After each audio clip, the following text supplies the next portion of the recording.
Hi friends, आजच्या YouTube लेक्चरमध्ये आपण ॲप्लिकेशन ऑफ मॅट्रिक्स पाहणार आहेत. मित्रांनो, या अगोदर आपण मॅट्रिक्समध्ये इन्व्हर्स कसा काढणं ते शिकलेलो आहे. Inverse by using row transformation असेल, इन्व्हर्स बाय युझिंग कॉलम असेल किंवा inverse by using adjoint method असेल. आपण आज ॲप्लिकेशन ऑफ मॅट्रिक्समध्ये लिनियर इक्वेशन सॉल्व्ह कसे करायचे हे पाहणार आहेत. लिनियर इक्वेशन सॉल्व्ह करताना सर्वात अगोदर आपल्याला फर्स्ट मेथड पाहिजे. ती मेथड आहे इन्व्हर्जन मेथड.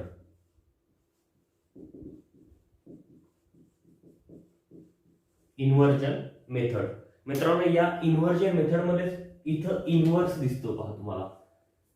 म्हणजे इन्व्हर्सचा यूज करून ज्या टाइप मध्ये आपण लिनियर इक्वेशन सॉल्व्ह करत असतो त्या टाइपला आपण काय म्हणणार आहे, इन्व्हर्जन मेथड म्हणणार आहे. आता कुठलं इक्वेशन जर दिलेलं असेल, समजा एक इक्वेशन घेतोय मी, a1x plus b1y plus c1z is equal to d1.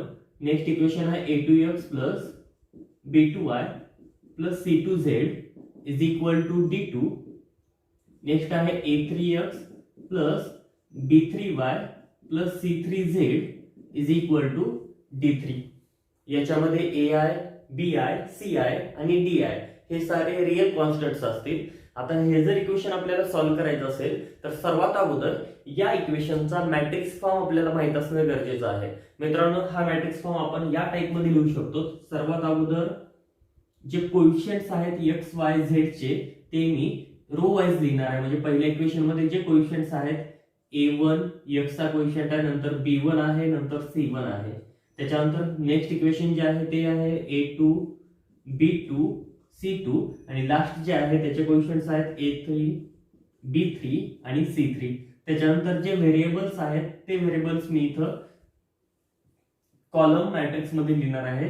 हा आहे x y z, एकूण 3 व्हेरिएबल्स आहेत, इज इक्वल टू जे कॉन्स्टंट्स इक्वल टूच्या पुढले आहेत ते सारे आपण इथे लिहिणार आहे, d1 d2 आणि d3.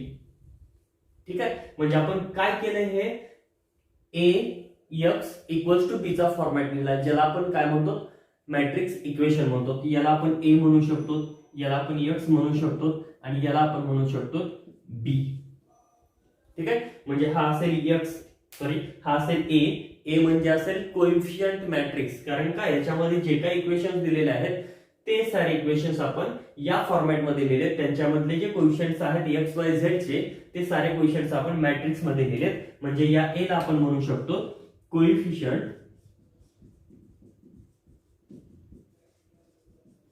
मॅट्रिक्स. त्याच्यानंतर हा जो x आहे, हा x म्हणजे आहे व्हेरिएबल मॅट्रिक्स. व्हेरिएबल मॅट्रिक्स आणि हा जो लिहिलेला आहे हे सारे राईट हँड साइडचे कॉन्स्टंट्स आहेत, म्हणून याला म्हणतो आपण कॉन्स्टंट मॅट्रिक्स. ठीक आहे. हे जे इक्वेशन लिहिलेलं आहे ax इक्वल्स टू b, याच इक्वेशनला आपण म्हणतो मॅट्रिक्स इक्वेशन. म्हणजे यालाच म्हणणार आपण मॅट्रिक्स इक्वेशन. ठीक आहे. म्हणजे मॅट्रिक्स इक्वेशन फक्त आणि फक्त आपण लिनियर इक्वेशन साठी लिहित असतो. लिनियर इक्वेशन जर असतील तर त्या लिनियर इक्वेशनला मॅट्रिक्स फॉर्मॅट मध्ये जे इक्वेशन घेऊन जातं त्याला आपण म्हणणार मॅट्रिक्स इक्वेशन. आता मॅट्रिक्स इक्वेशन वरून x y z च्या किमती कशा काढायच्या ते आपण इथं पाहणार आहे.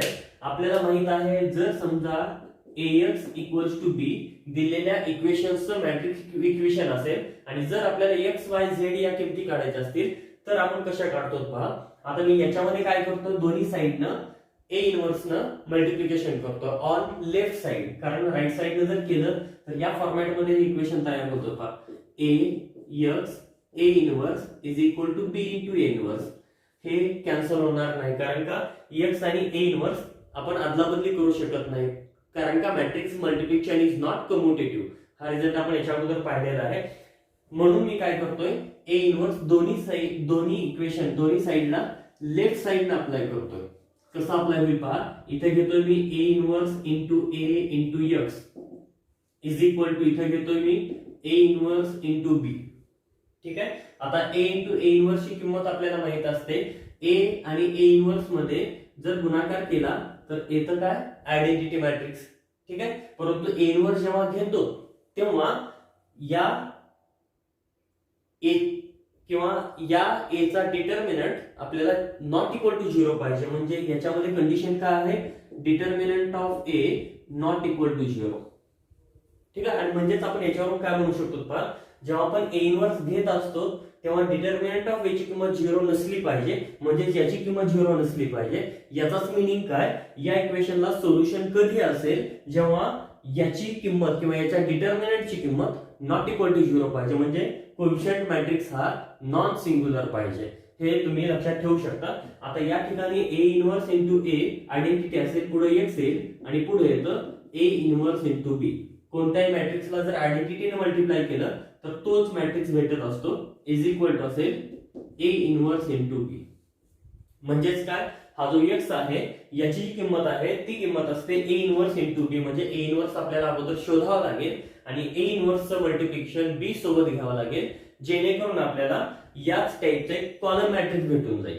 आणि कॉलम मॅट्रिक्स जर भेटत असेल, कॉलम मॅट्रिक्स किती बाय कितीच भेटेल, 3/1 चाच भेटेल. म्हणजे आपण कम्पेअर करू शकतो हा एक्स आणि येणारा ए इन्व्हर्स बी हा मॅट्रिक्स, जेणेकरून आपण एक्स ची किंमत, वाय ची किंमत आणि झेड ची किंमत इझिली फाइंड आउट करू शकतो.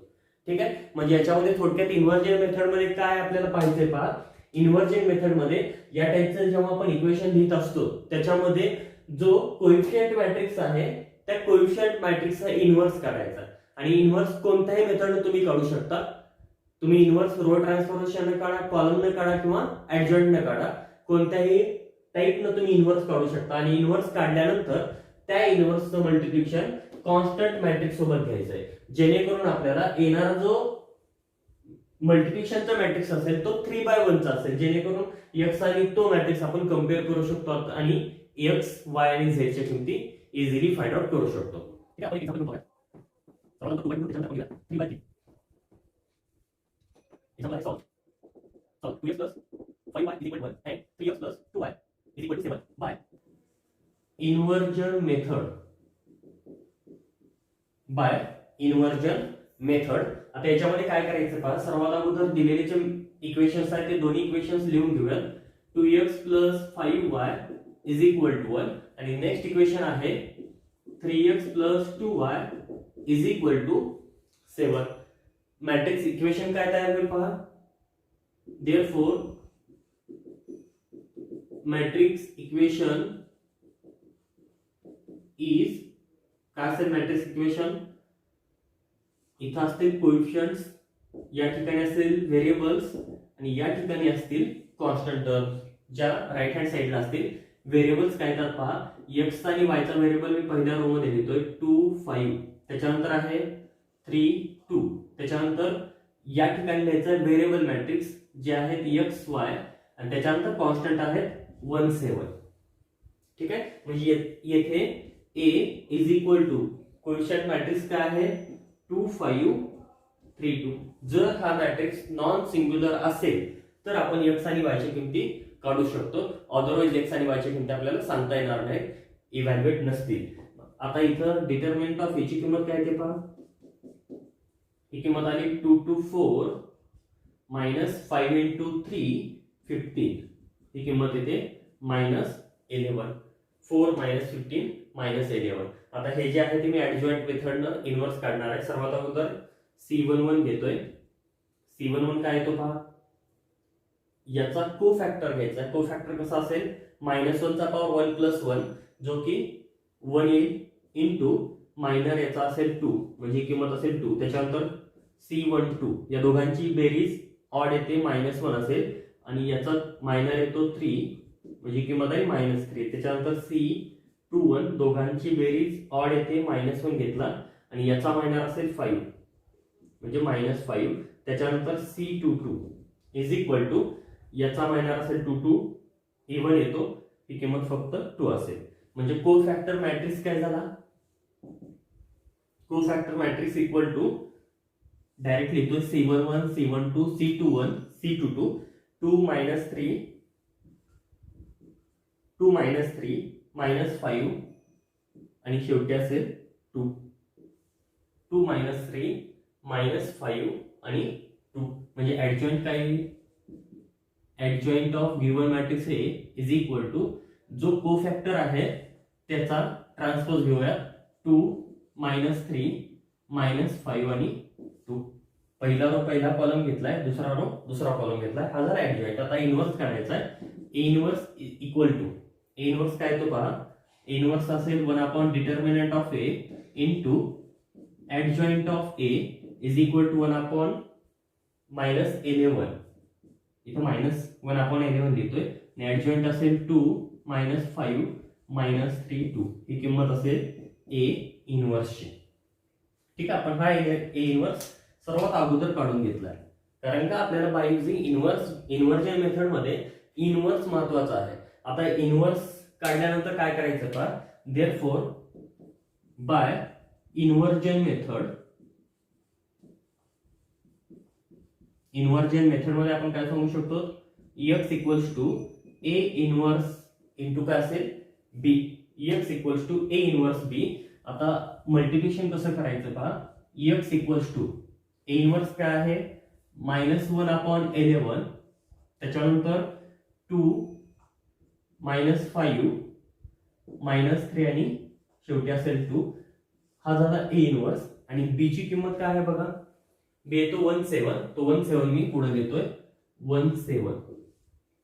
ठीक आहे. आता मल्टिप्लिकेशन कोणाचं करायचं, या दोघांचं मल्टिप्लिकेशन होतं का बघूयात आपण. हा किती बाय किती आहे, 2/2 आणि हा आहे 2/1. आपल्याला माहित आहे मल्टिप्लिकेशन कधी शक्य असतं, जेव्हा पहिल्याचा कॉलम आणि दुसऱ्याचा रो या दोघांची संख्या सारखी असेल. याचा जो कॉलम आहे तो 2 आहे, याचा जो रो आहे तो 2 आहे. म्हणजे आपण इथं काय सांगू शकतो, या दोघांचं मल्टिप्लिकेशन शक्य आहे आणि येणारा मॅट्रिक्स 2/1 चा असेल. बघूयात आपण, हे -1/11 ऍज इट इज. ठीक आहे.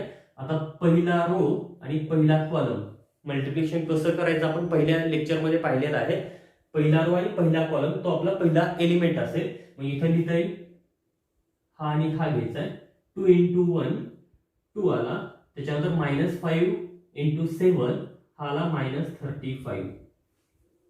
ठीक आहे. हा एकच एलिमेंट आहे पहा, पहिला रो पहिला कॉलम हा एकच एलिमेंट आहे. पहिला रो दुसरा कॉलम नाही, म्हणजे इथं सेकंड एलिमेंट येणार नाही. त्याच्यानंतर सेकंड रो फर्स्ट कॉलम -3 आणि हे आहे +14. इथं पण सेकंड रो सेकंड कॉलम नाही, म्हणजे हा एलिमेंट फक्त 2/1 चा असेल या फॉर्मॅट मध्ये. -1/11 ही जी किंमत आहे ती आहे -33 आणि ही किंमत आहे 11. ठीक आहे. ही किंमत x ची असेल. आता आपण यानं मध्ये मल्टिप्लाय करू शकतो. -1/11 इंटू -33 मायनस प्लस होईल आणि 33/11 म्हणजे किंमत काय असेल पहा, हा 3 होईल, मायनस प्लस होईल. यानं जर याला मल्टिप्लाय केलं तर 11 कॅन्सल होईल, किंमत काय येते -1. म्हणजेच x इक्वल्स टू 3 आणि -1 आहे. x ची किंमत आहे ती x आणि y या दोन टाइप मध्ये आहे. इकडे येतं 3 आणि -1 म्हणजे x इक्वल्स टू आहे 3 आणि y इक्वल्स टू आहे -1. या टाइप मध्ये आपण x आणि y ची किमती बाय इन्व्हर्जन मेथडने काढू शकतो. आता तुम्हाला चेक करायचं असेल तर या दोन्ही किमती दिलेल्या इक्वेशन मध्ये ठेवू शकतो आणि इक्वल टू 1 येतं का, इथे इक्वल टू 7 येतं का ते पाहू शकतो. बघा x ची किंमत 3 आहे, 3 × 2 याच्यामध्ये ठेवून बघूया, 3 × 2 6 असेल, प्लस y ची किंमत -1 आहे, 5 × -1 म्हणजे किंमत -5 आहे. 6 -5 1 येतं म्हणजे हे ट्रू आहे. त्याच्यानंतर लास्ट याच्यामध्ये बघा 3 3 9 येईल आणि ही किंमत येते -2. 9 - 2 येतं 7. म्हणजे आपण सांगू काय शकतो, बाय युजिंग इन्व्हर्जन मेथड आपण कोणतं इक्वेशन 3/3 किंवा 3 व्हेरिएबल्स असेल, 4 व्हेरिएबल्स असेल ते आपण इझिली फाइंड आउट करू शकतो.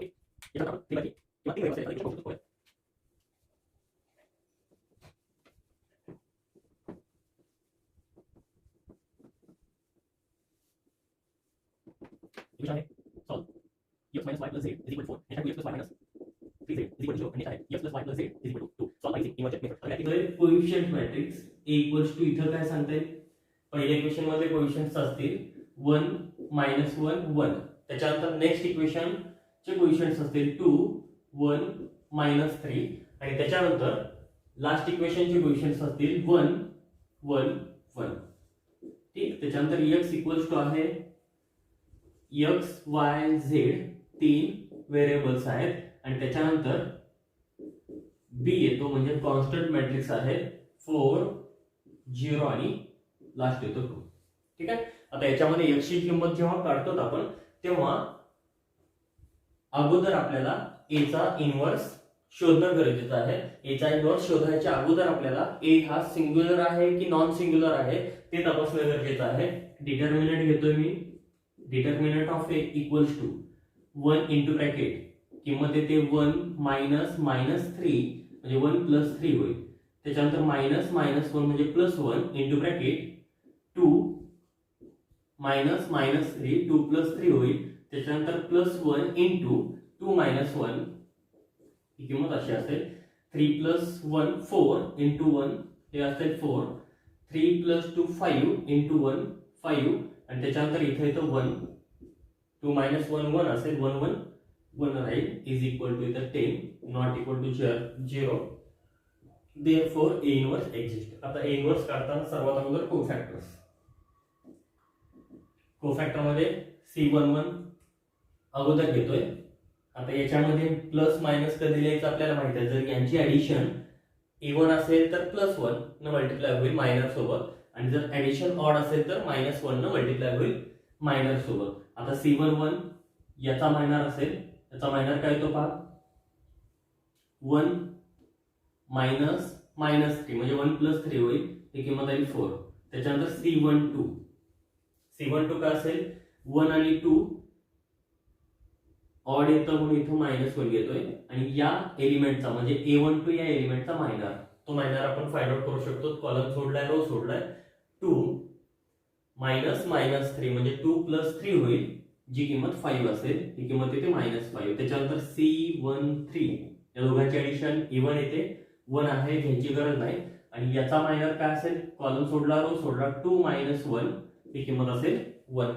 ठीक. त्याच्यानंतर C21 ऑड येतं -1 घेतला आणि याचा जो मायनर आहे तो असेल रो सोडलाय कॉलम सोडलाय -1 -1 -2 आणि -1 येतं 2. त्याच्यानंतर C22 2 प्लस 2 इव्हन येतं 1 न मल्टिप्लाय होईल. याचा मायनर असेल रो सोडला कॉलम सोडला दोन्ही. त्याच्यानंतर 1 -1 ही किंमत आली 0. बघा हा याचा मायनर घ्यायचा आहे. कॉलम सोडलाय आणि रो सोडलाय. हा 1 -1 ही किंमत असेल 0. ठीक आहे. त्याच्यानंतर C23 5 येतं म्हणजे ही किंमत -1 असेल आणि याचा मायनर रो सोडला कॉलम सोडला 1 -1 म्हणजे 1 प्लस 1 होईल जी किंमत 2 आहे ती किंमत येते -2. ठीक आहे. त्याच्यानंतर C31 ऍडिशन यांची इव्हन येते 1 असेल. याचा मायनर येतो या दोघांचा गुणाकार 3. याचा मायनर घेतलं रो सोडला कॉलम सोडलाय दोघांचा गुणाकार 3 -1 ही किंमत आली 2. C32 -1 येतं मल्टिप्लिकेशन मध्ये याचा मायनर कॉलम सोडला रो सोडला -3 -2 -5 जी किंमत आली +5. C33 इज इक्वल टू काय असेल 3 3 6 होतं -1 येणार नाही. कॉलम सोडला रो सोडला 1 + 2 ही किंमत आली 3. म्हणजे कोफॅक्टर मॅट्रिक्स काय असेल पहा C11 C12 C13 4 -5 1 त्याच्यानंतर 2 0 -2 त्याच्यानंतर 2 5 आणि 3. ठीक आहे. आता आपण लिहूयात ऍडजॉइंट. ऍडजॉइंट कसा लिहिता येईल बघा. इथे लिहितो मी ऍडजॉइंट ऑफ ए. ऍडजॉइंट म्हणजे या C चा ट्रान्सपोज असेल. आपण लगेच ट्रान्सपोज लिहून घेऊयात. 4 -5 1 आपण कॉलम वाईज लिहू. 4 -5 1 त्याच्यानंतर सेकंड कॉलम 2 0 -2 2 0 -2 आणि त्याच्यानंतर आहे 2 5 3 2 5 3 हा आहे ऍडजॉइंट. ठीक. आता ए इन्व्हर्स काढायचं आपल्याला कारण आपण दिलेले जे लिनियर इक्वेशन्स आहेत ते लिनियर इक्वेशन्स इन्व्हर्जन मेथडने सोडवायलो. ए इन्व्हर्स असेल 1 determinant of A into adjoint of A is equal to 1 determinant of A ची किंमत आपण इथे इव्हॅल्युएट केली जी 10 आहे आणि ऍडजॉइंट येतं पुढं 4 2 2 -5 0 5 1 -2 3. ठीक आहे. आता हा जर ए इन्व्हर्स असेल therefore by using inversion method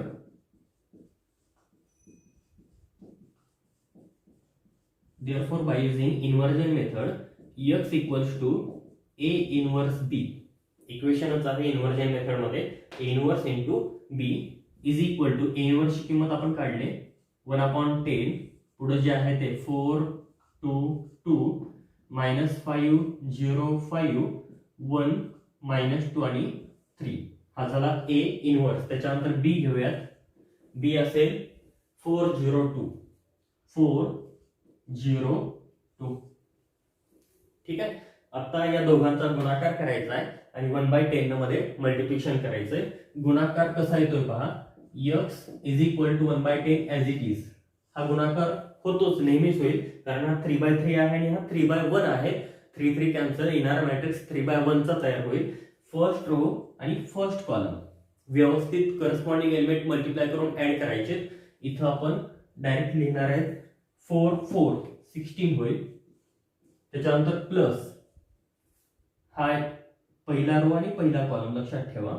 4 4 16 झालं. 2 0 0 होईल आणि त्याच्यानंतर 2 2 4 होईल. ठीक आहे. याच्यानंतर फर्स्ट रो सेकंड कॉलम नाही, म्हणजे हा इथंच मॅट्रिक्स कव्हर होईल. त्याच्यानंतर सेकंड रो फर्स्ट कॉलम -5 4 ही किंमत आली -20. त्याच्यानंतर 0 0 0 असेल. 5 2 10 प्लस 10. ठीक आहे. लास्ट रो फर्स्ट कॉलम 1 4 4 त्याच्यानंतर -2 0 0 आणि त्याच्यानंतर 3 × 2 6 6.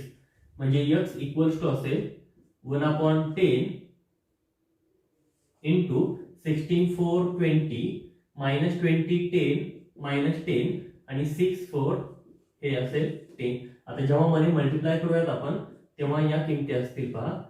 1/10 इंटू 20 ही किंमत असेल 2. 1/10 इंटू 10 ही किंमत असेल -1. 1/10 इंटू 10 ही किंमत असेल 1. म्हणजेच आपण x ची किंमत देऊ शकतो ती x y z आणि इकडे आहे 2 -1 1. कम्पेअर करून आपण सांगू शकतो x इक्वल्स टू आहे 2, y इक्वल्स टू असेल -1 आणि z इक्वल्स टू आहे 1. या टाइप मध्ये आपण बाय युजिंग इन्व्हर्जन मेथडनं दिलेलं लिनियर इक्वेशन सॉल्व्ह करू शकतो. ठीक आहे.